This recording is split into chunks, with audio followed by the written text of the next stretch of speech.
करहगर विधानसभा की बात नहीं थी जी। ये पूरे शाहाबाद के एक अनमोल रत्न को हम लोगों ने खोया है। उन्होंने क्षेत्र के लोगों के सामने अपनी जिम्मेदारियों का बखूबी निर्वहन किया है। मुझे लगता है कि एक समाजवाद का नेता का अंत हुआ है। काफ़ी हम लोग मर्माहत हैं। निश्चित रूप से उन्हीं के पदचिन्हों पर चल के उनके सपनों को पूरा करने का काम करूँगा। इस दुख की घड़ी में हम इनके परिवार के साथ इनके दुख में खड़े हैं। नमस्कार, मैं हूं सोनू और आप देख रहे हैं मीडिया दर्शन अखबार का यूट्यूब चैनल।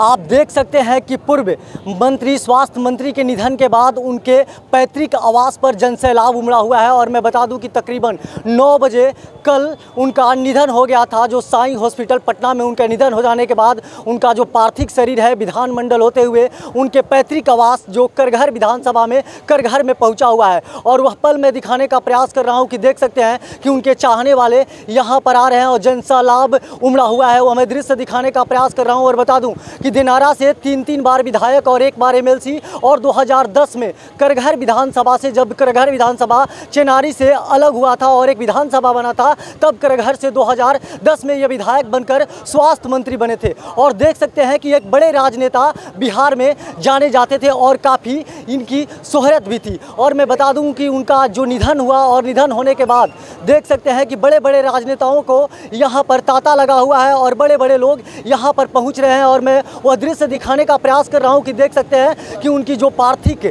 जो शरीर है उनके पैतृक आवास आ चुका है। और इनका पैतृक आवास जो करघर में है और मैं पैतृक आवास पर ही मौजूद हूँ। और मैं बता दूँ कि इनका गाँव जो है देवखैरा जो करघर के बगल में बताया जाता है। और ये इनके 2 बेटे हैं। एक बड़े बेटे का नाम तेज प्रताप सिंह है और दूसरे बेटे का नाम उदय प्रताप सिंह है। वहीं दूसरा बेटा इनके विरासत को, राजनीतिक विरासत को संभालते हैं। वह मैं दृश्य दिखाने का प्रयास कर रहा हूँ कि देख सकते हैं कि लोग भावुक हैं, लोग दूर दूर से उनको देखने के लिए आ रहे हैं। बड़े नेताओं में उनका शुमार था। और मैं बता दूं कि आप देख सकते हैं कि उनका पार्थिव शरीर है जो उनके पैतृक आवास करघर में आ चुका है। और यहाँ उनके चाहने वाले यहाँ पर आखिरी दर्शन करने के लिए पहुँच रहे हैं। और उनकी मौत से पूरा बिहार के राजनीतिक गलियारों में शोक की लहर है। यह भीड़ बता रहा है कि उनके चाहने वाले की कोई कमी नहीं थी। लगातार बड़े बड़े राजनेता यहाँ पर आ रहे हैं और उनके पैतृक जो आवास है वहाँ पर आकर उनका अंतिम विदाई में शामिल हो रहे हैं। और शरीर, उनके जो पार्थिव शरीर है उन पर पुष्प अर्पित कर कर उनको नमन कर याद कर रहे हैं। और यह बिहार के लिए बहुत बड़ी क्षति है जिसका भरपाई कोई नहीं कर पाएगा। लगभग अभी भी 30 घंटे बीत जाने के बाद देख सकते हैं कि यहाँ पर भीड़ उमड़ी हुई है। और मैं दृश्य दिखाने का प्रयास कर रहा हूँ कि देख सकते हैं कि बड़े बड़े जो नेता हैं यहाँ पर आ चुके हैं। और बिहार सरकार में जो मंत्री श्रवण कुमार वो भी रात में आए थे। और इनका जो पार्थिव शरीर है जो साई हॉस्पिटल में इनके निधन के बाद एक विधानसभा होते हुए, और यहाँ पर देख सकते हैं कि रोहतास के करघर विधानसभा जो उनका पैतृक आवास है वहीं पर पहुँचा हुआ है। और मैं वह दृश्य दिखाने का प्रयास कर रहा हूँ कि देख सकते हैं कि पार्थिव शरीर है इनका रखा हुआ है और लोग आ रहे हैं, पुष्प अर्पित कर उन्हें नमन कर रहे हैं। और बड़े राजनेता माने जाते थे और ये करघर से विधायक भी रह चुके हैं जब 2010 में करघर विधानसभा चेनारी से अलग हुआ था। कुछ और लोग हैं, मैं उनसे बात कर जानना चाहता हूं कि इनका विचार कैसा था, ये किस तरह के व्यक्ति थे, बड़े राजनेताओं में इनका शुमार होता था, क्या कहते हैं लोग। और इनके निधन के बाद पूरा जो विधानसभा है एकदम शोकाकुल में है और राजनीतिक गलियारों में भी शोक की लहर है, क्या कहिएगा।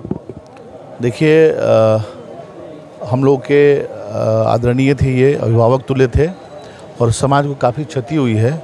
और एक समाजवाद की जो परिभाषा, जो उदाहरण लोग देते हैं, उन्हीं लोगों में से आदरणीय श्री स्वर्गीय रामधनी सिंह जी का नाम आता है। और समाजवाद की एक उदाहरण कहिए। और बहुत दिनों से राजनीति में बने हुए थे, बिहार सरकार में भी रहे, विधायक भी रहे और अच्छे प्रतिनिधित्व का इन्होंने निर्वहन किया। और हम लोग तो अभिभावक तुल्य थे और इनके नहीं रहने से समाज को काफ़ी क्षति हुई है। जो हमारी युवा पीढ़ी है, इनसे, इनके विचारों को अगर देखा जाए, जो इन लोगों ने अपने समय में काम करके इन लोगों ने जो समाज को दिखाया है वह परिभाषा के लायक है। और मुझे लगता है कि इनकी ऐसे नेताओं के जाने से इनकी जो क्षतिपूर्ति है वो नहीं कोई कर सकता है। और मुझे लगता है कि एक समाजवाद का नेता का अंत हुआ है। काफ़ी हम लोग मर्माहत हैं। और इस दुख की घड़ी में हम इनके परिवार के साथ इनके दुख में खड़े हैं। और आज इनकी अंतिम यात्रा इनके गांव पर होगी, अंत्येष्टि इनके गांव पे की जाएगी। और आप देख रहे होंगे न्यूज़ चैनल के माध्यम से पटना में बहुत सारे नेताओं ने श्रद्धांजलि दी, और उसके बाद यहाँ भी देख रहे हैं हम जनसैलाब कबरा हुआ है। बहुत जितने भी लोग हैं जो समाज से जुड़े हुए हैं, जिनके लिए खड़े थे, वो आज मरमाहा थे, यहाँ उपस्थित हैं। तो काफ़ी क्षति हुई है समाज को इनके जाने से। यही वो उनके छोटे बेटे हैं जिनका नाम उदय प्रताप सिंह है, यही उनके राजनीतिक विरासत को संभालते हैं। और देख सकते हैं कि एक पिता को साथ छोड़ देने से क्या कहिएगा, जिस तरह से आपके पिता का साया आपके सर से उठ गया। देखिए, इस संबंध में तो बहुत बातें नहीं कही जा सकती है, लेकिन इतना मैं ज़रूर कहूँगा कि जो उनका अधूरा सपना रह गया है, क्षेत्र की जनता के सहयोग से उसको पूरा करने का मैं काम करूँगा। एक पिता का साया सर से उठ जाना, और जिस तरह से कहा जा रहा है कि ये राजनेताओं में बड़े शुमार थे, काफ़ी गरीब गुरबा दबे कुचले लोगों की आवाज़ बनते थे, आखिर उसकी भरपाई कैसे हो पाएगा? इसकी भरपाई क्षेत्र में की जनता के सहयोग से इसकी भरपाई कर ली जाएगी।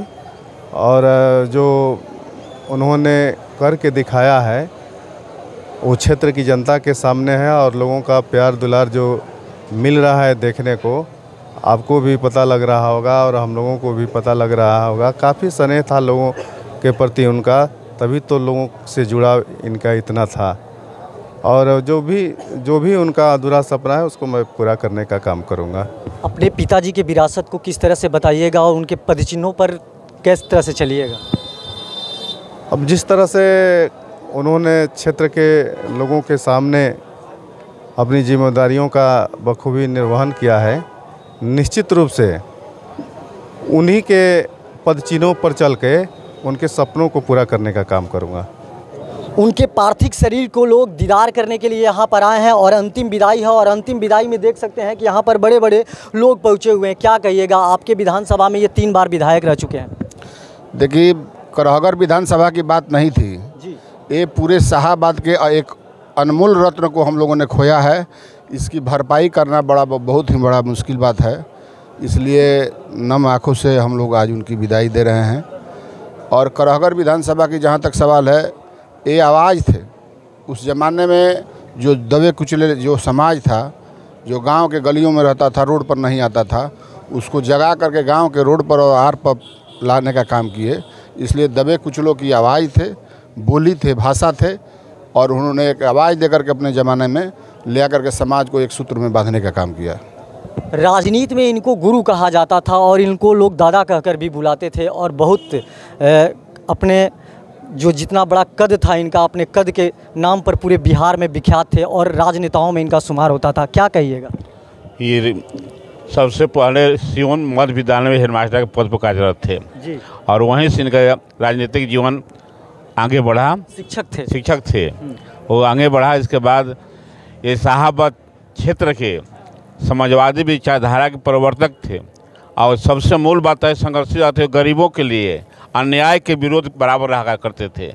आज उस तरह के नेता हम लोगों को देखने को नहीं मिल रहा है। हम जिला खासकर रोहतास जिला सुन्न हो गया है इनके मरने से।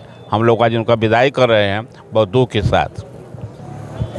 अंतिम वो पल है जहां पर लोग उनके पार्थिव शरीर के पास पहुंचकर फूल अर्पित कर उनको नमन कर रहे हैं, और देख सकते हैं कि भावुक हो चुके हैं लोग। और साफ तौर पे लोगों ने बताया उनके जो राजनीतिक कैरियर था, एक शिक्षक थे, और शिक्षक के बाद जिस तरह से उन्होंने अपनी राजनीतिक विरासत को संभाला, और संभालने के बाद 1 बार एमएलसी और दिनारा विधानसभा से 3 बार विधायक, और करगहर विधानसभा से 2010 में जब चिनारी विधानसभा से करगहर विधानसभा को अलग किया गया तब विधायक बने, और इसके बाद वो स्वास्थ्य मंत्री बने, और बड़े राजनेताओं में उनका शुमार था। और मैं बता दूं कि उनके 2 बेटे हैं। पहले बड़े बेटा का नाम तेज प्रताप सिंह है, और दूसरे बेटा का नाम उदय प्रताप सिंह है। और उनकी विरासत को, जो राजनीतिक विरासत है, उनके विरासत को छोटे वाले बेटे जो उदय प्रताप सिंह है वो अब संभालते हैं। और देख सकते हैं कि वो भावुक पल है जो उनके निधन के बाद उनके क्षेत्र के लोग बता रहे हैं कि वह कैसे थे, जिस तरह से गरीब गुरबे के आवाज़ बनते थे, शोषितों की आवाज़ बनते थे और लगातार जिस तरह से लोगों के लिए खड़े रहते थे, वो पल है जो भावुक कर देने वाला पल है। और देख सकते हैं कि यहाँ तमाम करगहर विधानसभा के लोग भावुक हो चुके हैं और दिनारा विधानसभा के बड़े बड़े लोग यहाँ पर और नेता भी यहाँ पर आ रहे हैं। बाकी तमाम आप ऐसे ही खबर देखने के लिए हमारे साथ बने रहिए। तब तक के लिए दीजिए इजाज़त। धन्यवाद।